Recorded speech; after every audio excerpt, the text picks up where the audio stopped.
ಈ 11 ಜನ ಅದ್ಭುತವಾಗಿ ತಮ್ಮ ಶರೀರವನ್ನು, ಜೊತೆಗೆ ತಮ್ಮ ಆಟವನ್ನು, ಜೊತೆಗೆ ತಮ್ಮ ಈ ಒಂದು ಏನಪ್ಪ ಗರಿಷ್ಠ ಶಕ್ತಿಯನ್ನು ಹೆಚ್ಚಿಸಿಕೊಂಡು ಗೆಲ್ಲುವಂಥ ಹಂತಕ್ಕೆ ಬಂದಿದ್ದಾರೆ ಇವತ್ತು.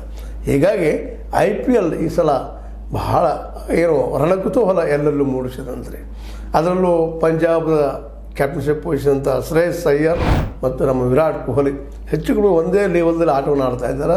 ಒಂದು ಮಾತನ್ನು ಗಮನಿಸಬೇಕಾಗಿದ್ದು, ಶ್ರೇಯಸ್ ಅಯ್ಯರ್ ಅವರಲ್ಲಿ ಸ್ವಲ್ಪ ಅನುಭವ ಕಡಿಮೆ ಇದ್ದರೆ, ವಿರಾಟ್ ಕೊಹ್ಲಿ ಅವರಲ್ಲಿ ಅನುಭವದ ಜೊತೆಗೆ ಇವತ್ತಿಗೂ ಸಹಿತ ಮೊದಲಿನ ಒಂದು ರಭಸ ಆಟದಲ್ಲಿ ಇರುತ್ತಿರುವಂಥ ಒಂದು ಆಸಕ್ತಿ, ಡೆಡಿಕೇಶನ್ ಇವು ಹೆಚ್ಚೇನೋ ಅನ್ನೋಷ್ಟು ಮಟ್ಟಿಗಿದ್ದಾರೆ. ಇಬ್ಬರು ಭಾರತ ಟೀಮ್ ದೊಡ್ಡ ಆಟಗಾರರು, ಹೌದು, ಅದರಲ್ಲಿ ಎರಡು ಮಾತಿಲ್ಲ. ಆದರೆ ಇಲ್ಲಿ ಮಾತ್ರ ಈ IPLದಲ್ಲಿ ಪ್ರಬಲ ಎದುರಾಳಿಗಳು. ಅದೇ ರೀತಿಯಾಗಿ ಈ ಸಲ ಇಬ್ಬರು ಅದು ಎರಡೂ ಕಡೆ ಕ್ಯಾಪ್ಟನ್ಗಳು, ನಮ್ಮ ವಿಶೇಷವಾಗಿ ಪಾಟೀದಾರ್ ಆಗಿರ್ಬೋದು, ಜೊತೆಗೆ ನಮ್ಮ ಶ್ರೇಯಸ್ವರ್ ಆಗಿರ್ಬೋದು, ಇವತ್ತಿಬ್ಬರಿಗೂ ಚಾಲೆಂಜ್ ಇದೊಂದು. ಯಾಕಂದ್ರೆ ಗೆಲ್ಲಿಸಿದ್ರೆ ಸಿಕ್ಕಾಪಟ್ಟೆ ಗೌರವನ್ನಿಗಿಂತ ದುಡ್ಡು ಸಾಕಷ್ಟು ಅದ. IPL ಇವತ್ತು ಏನಪ್ಪ ಅಂತಂದ್ರೆ ಜಗದ ಅತ್ಯಂತ ಶ್ರೀಮಂತ ಆಟ.